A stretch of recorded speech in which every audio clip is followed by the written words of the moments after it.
Game faces.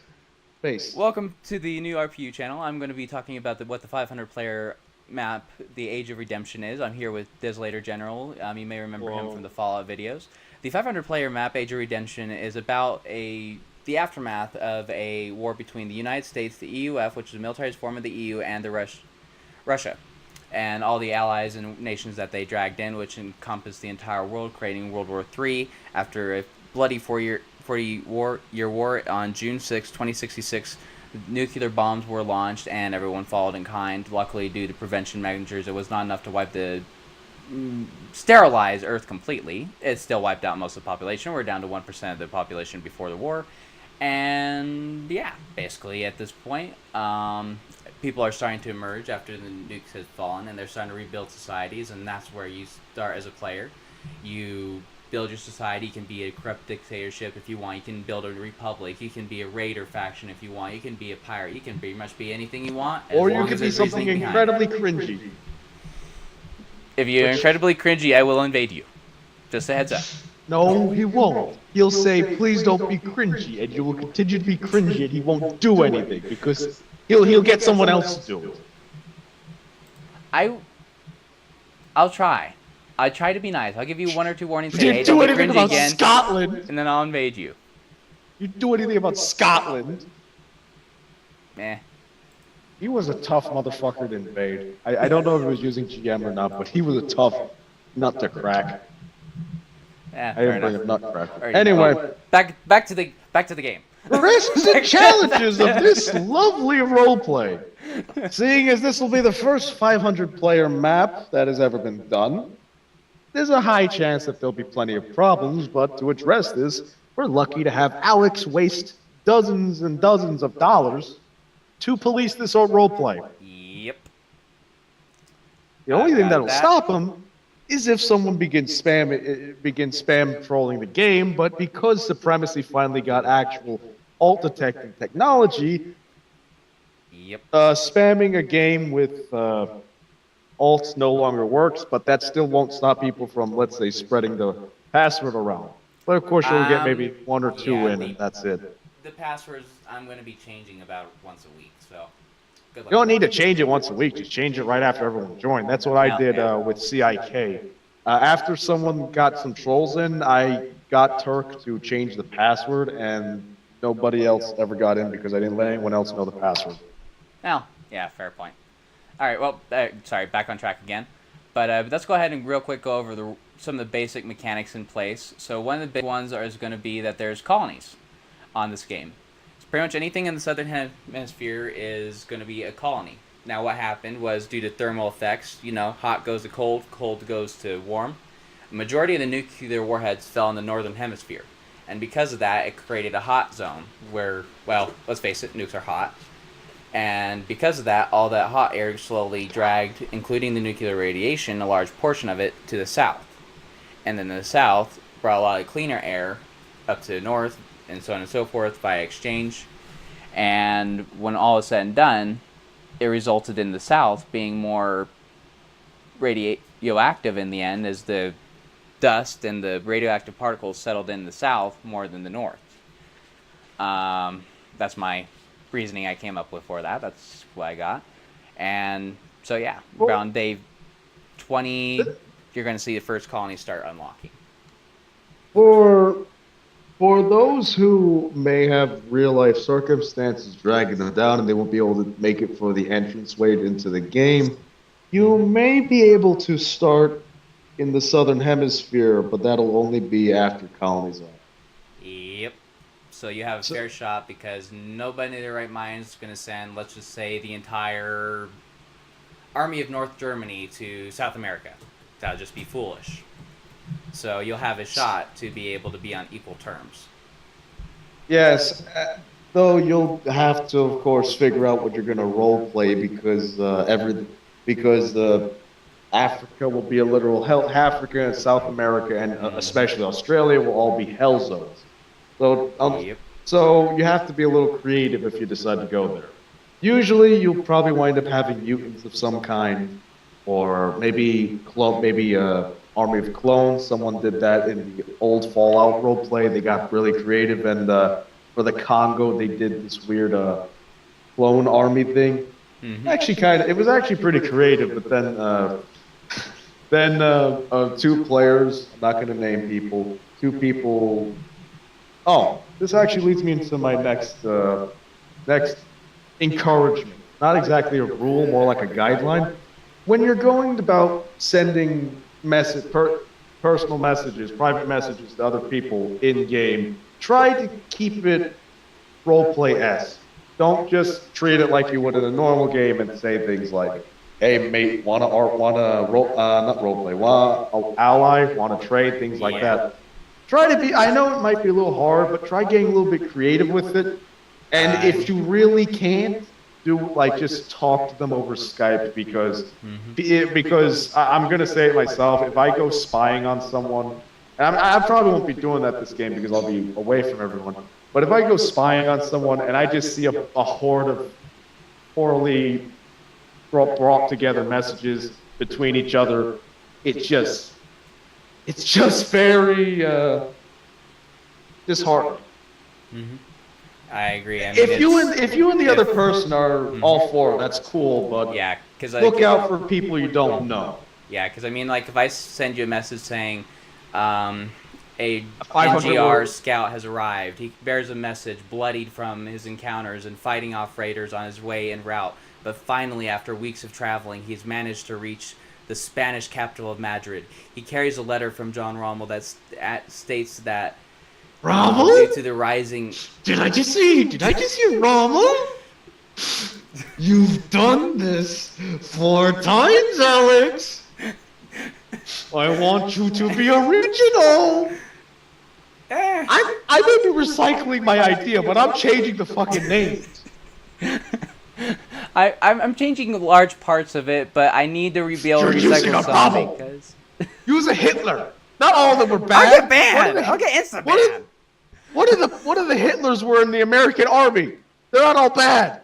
No, I'll get instant ban. All right, back on track. But anyway, one of the other big features is the province limit. The difference on this one is it's not going to be a hard cap. Instead, I'm just going to fine you if you go over money to fund the admin fleet because, well, even with GM, I can't buy silver in game. I can't buy money. So, yeah. The way around that, from what I've seen for what people do, especially in RP games, so they can do it subtly, they'll buy with gold mark the most expensive good on the market and just sell it at, like, let's say if it's being at 6 or sell it at 5.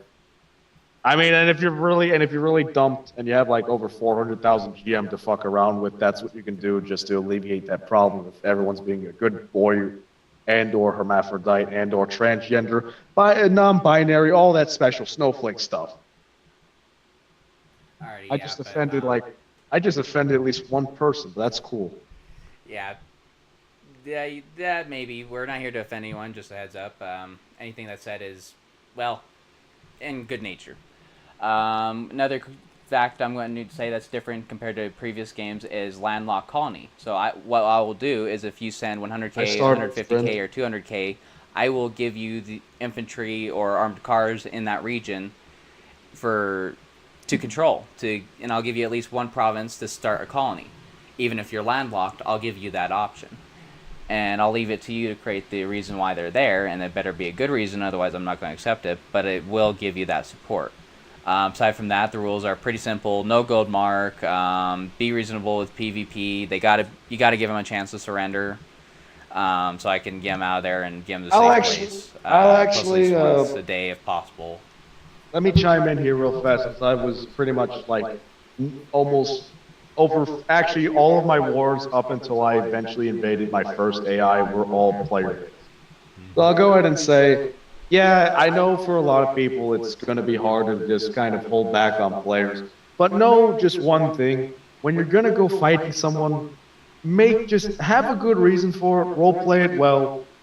If you have, especially if you have let's say a really good RP reason to hate the other person and want them killed, you can force very humiliating terms on them, or not by humiliating I mean things like, give us your leader, we want your leader, they're going to be beheaded, or things like that. Yeah, 'cause, like, Try to be easy with the resources, but as far as provinces go, if we all start out with 8 provinces, and let's say someone has 10 provinces, rip 4 or 5 off, you've neutered them, you don't need to do anything. What I had to do in my peculiar situation when I was playing as the Federated States of America in the 85-player world map, I was completely surrounded by players. So for the first 12 days of the game, I just built up my army, and the moment that day 12 came, I exploded and invaded like the three people near me. And I won because I decided to quite literally live off Red Bull. Also, one of the most competent of my enemies, apparently their PC died like third day into the war, so that let me mop up things. It died 12 hours. Alex is helping them. Sorry, tactical advice. Russians? The Russians humiliated you for that. I cannibalized all the Ontarians, and do you know who was blamed? The Ravels. The spy was executed for his actions.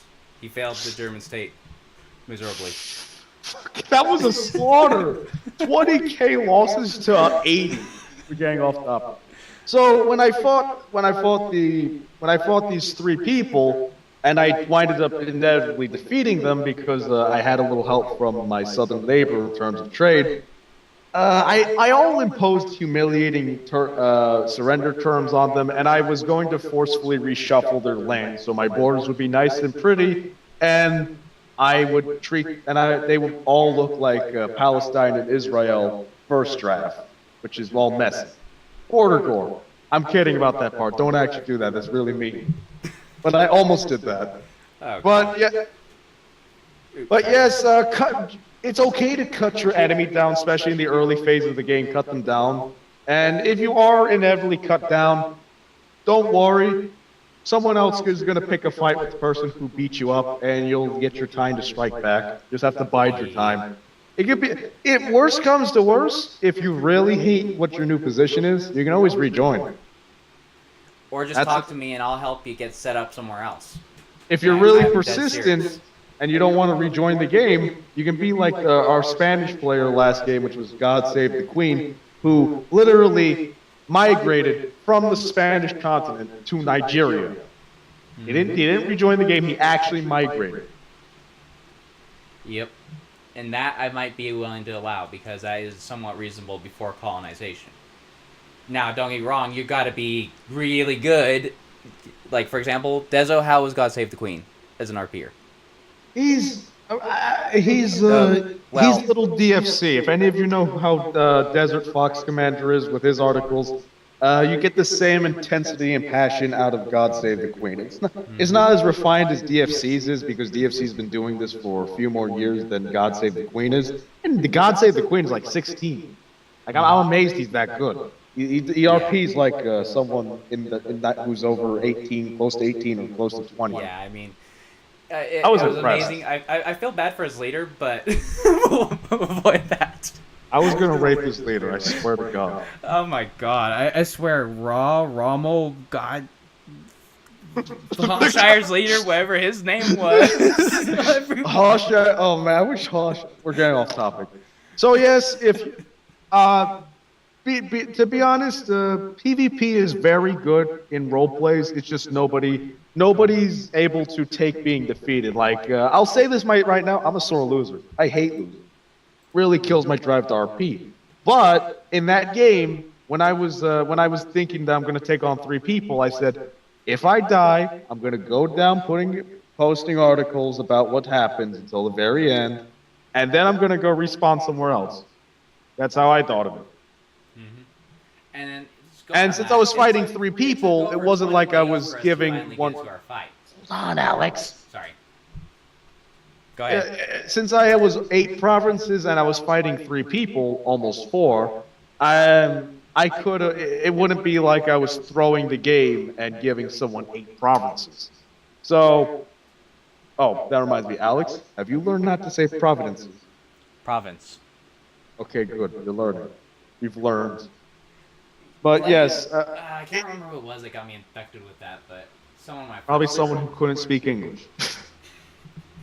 Anyway, Also, I will say this right now.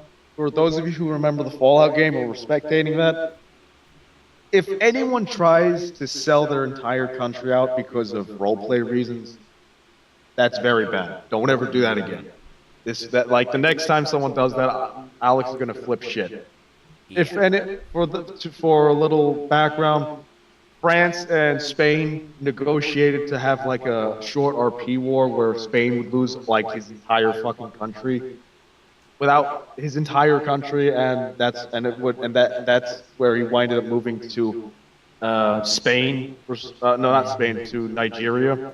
And everyone was flipping shit about this because France got like 8 provinces for free, like almost for free. No, not like more than 10,000 casualties in game. And me, I was pissed about this. I was over the pond. Alex was pissed about this. So was Hallshire. So was many players. If this happens again, it's not going to be allowed. Yeah, I mean, the only reason I allowed it was because both were really active and posting really good articles for the game. So that was really about it. It was kind of stagnating. Who? Jacques. Wasn't he France? Jacques was France. No, it was That was Jacques. I know this because when me and him had problems. Joey. It was Joey. That's what it was. He told me his name is Jacques. Oh, well, I guess it was Jacques then. He's probably going to tell me it's not Jacques later, but I remember that's what he told me. We're getting off topic again. So yes, if that happens, it's not allowed. If you're gonna do PvP, just be sporting about it. Even if you lose, just worst comes to worst, you can rejoin. Or I mean, if you really don't want to roleplay as anything else, you'll just be stuck roleplaying in a smaller state. Or I mean, you can leave with honor. It's not like anyone's gonna attack you unless you troll while you're leaving. Mm-hmm. Just be a gentleman about it. That's all I can say. Yeah, I mean, if you really just talk to me first, and I'll try and help you out the best I can. And if you decide to leave, that's okay. That's okay. I will allow it. It's not taboo. The only taboo is if, not naming anyone, but let's say you join the game, you get big, maybe you get moderately large, and then you drop for something that's really not that important. Like, let's say school-related things, or maybe a death in the family, things like that. Yeah, of course you can drop for that. The game doesn't take precedence over that. But let's say it's just another game popped up, or you're quote-unquote bored. I mean, it may seem like a dick move to be angry at you because you find the game boring. But you've become a big power. You've become important to the game, and now you're ripping yourself out of it. As a forewarning to any new players who might be watching this, try not to do that. Yeah, I mean, if anything, find a replacement for yourself before leaving. Mm-hmm. I mean, there's a reason why I set a very specific rule in there, which is saying that if you don't post in 5 days, I think I set it at, you basically won't get any admin protection. I won't protect you, or it's up to me to determine your level of protection. That's another thing. If you don't post in 5 days, it's a rule of thumb that your nation will be treated as an AI. And not as an AI, but as an AI, yes, but our that's the extreme version. If I don't like you, congratulations, you're an AI. Anschluss, take it over. Yes, people will wind up role-playing your country for you. There was a person who was RPing, who was playing as the Russian Empire. Not the literal Russian Empire, but that was the player slot in the 85-player game. He didn't post once in 27 days. And when I know his name on Skype, I know his real name, but I don't want Sovereign. There you go. When Sovereign came rolling by, he didn't even post an RP article, which he did get heat for being late on that. But nobody really could defend the person who they were active. They were moving troops around, and they never went inactive. They were one of the most quiet and tame trolls I'd ever seen. They didn't troll the RP. They just sat and watched. If you want to sit and watch, just guess watch. I know from personal experience, sometimes you don't want to. Sometimes you don't want to role play. Sometimes you don't feel like it. Sometimes you're shy that you'll be boring or people might not like what you write. Worst comes to worst, yes, log in, watch, maybe join midway through if you get some new encouragement. Things like that. Either way, it appears that Alex has passed away. I will be looking into some funeral homes for him, and I'll make sure to find his will, and I'll also make sure to post this video.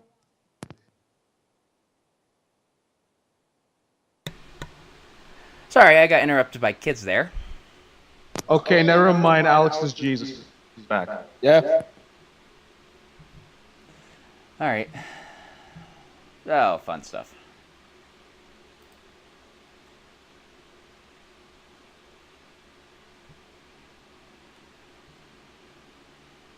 Okay, I'm back now. All right, I don't need to plan any funerals. Alex is back from the dead. Yep. All right. Well, back to it. Yeah. Basically, pretty standard rules. You break them. It's at my discretion if I decide to do what's called an admin strike, which basically means I blow you off the face of the planet. Do note that No meat shields. Have fun.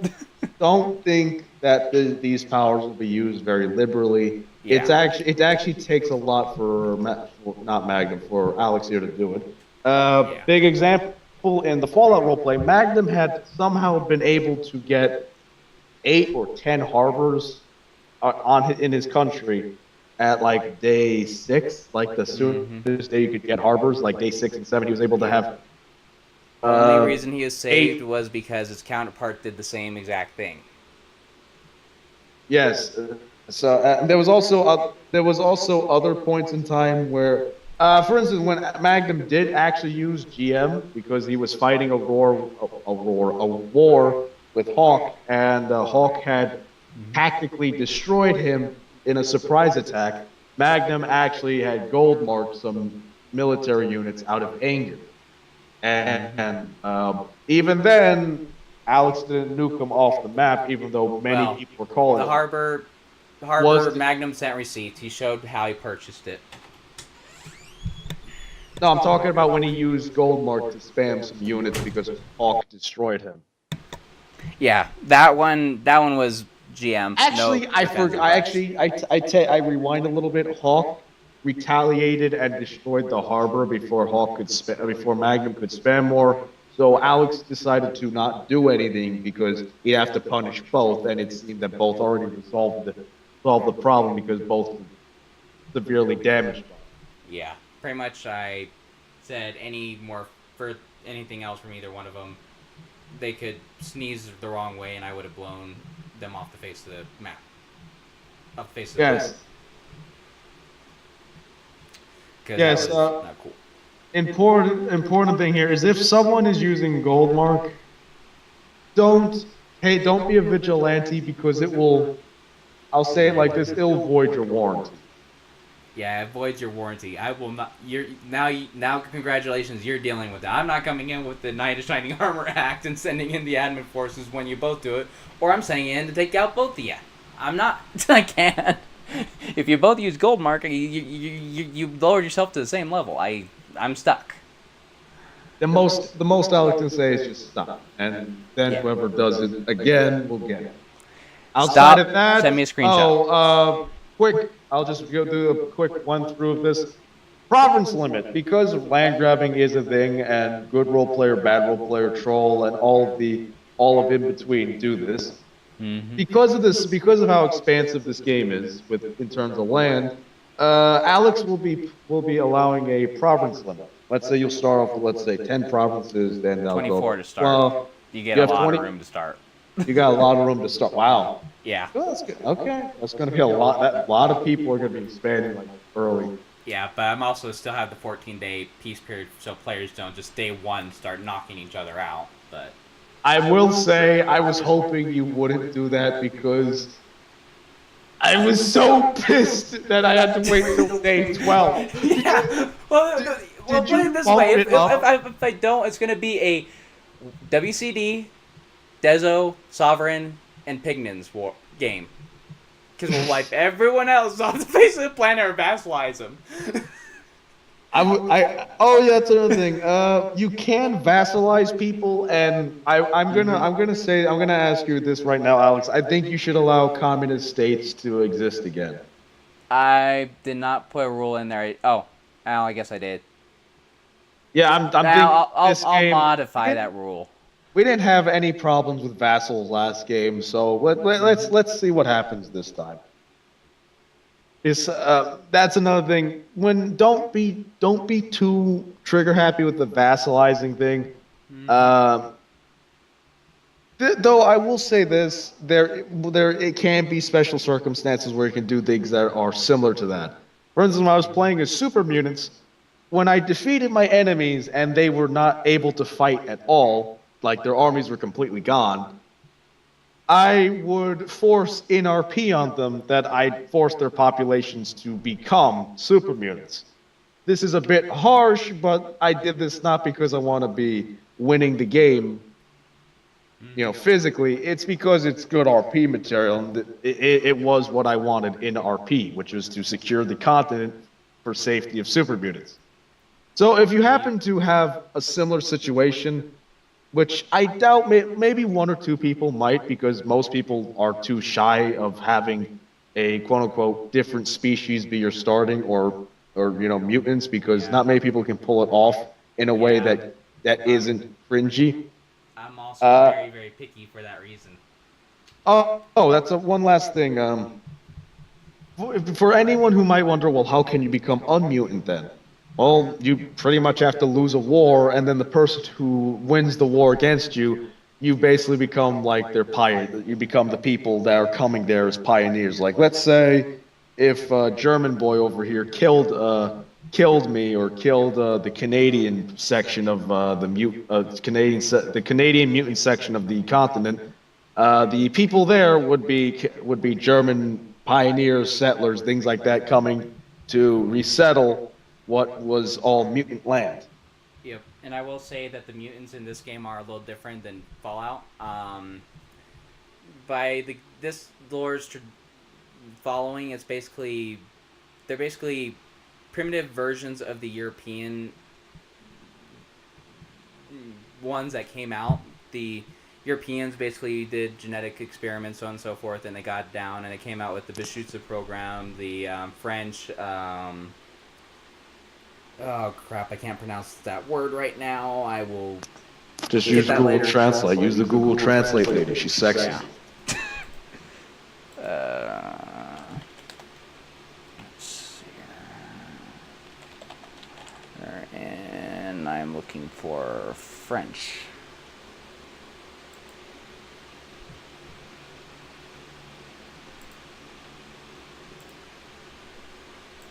Okay. What is it? Oh, whoops. That might help if I had that the right way around. There we go. Chasseur. There we go. That's what it is. Chasseur. Chasseur. Apparently, my guy is a guy. Chasseur. There we go. But yeah, basically they were very well-defined, high casualties to create them, but they were super soldiers.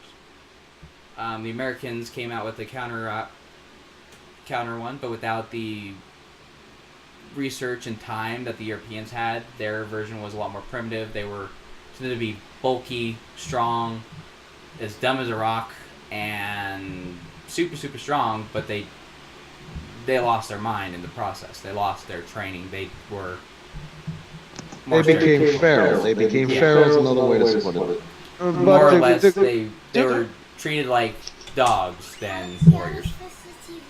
Uh-oh, it's Alex's Babby. It's Alex's Babby, everyone. Alex is a daddy. Help Kappa. Did you just say Kappa? Help Kappa. Old man is gonna need Viagra soon. Okay, to wrap things up, since this video is extremely long and very long. I think I might have to do a fun version and a short, simple, to the point version now.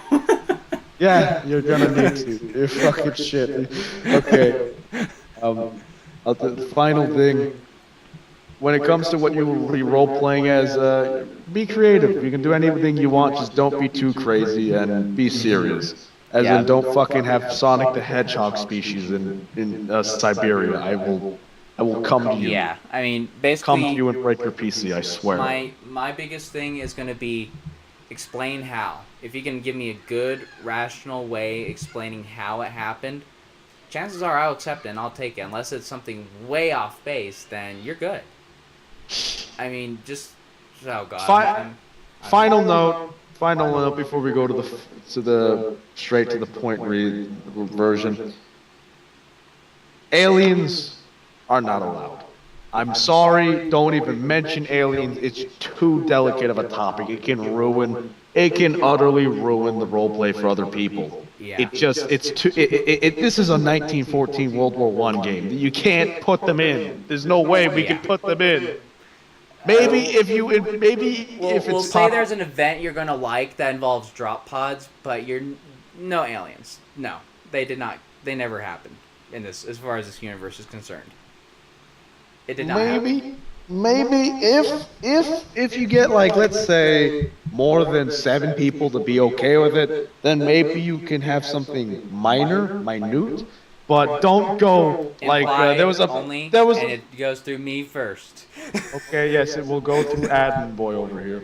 So, I'll give you a quick example. The person who was playing as a religious, basically Hijazi state, Muslim. It was a Muslim state. It was a very passive Muslim state, not vicious. They were encountering aliens in Egypt, and were fighting these aliens in Egypt, and proceeded to use the technology from the dead aliens.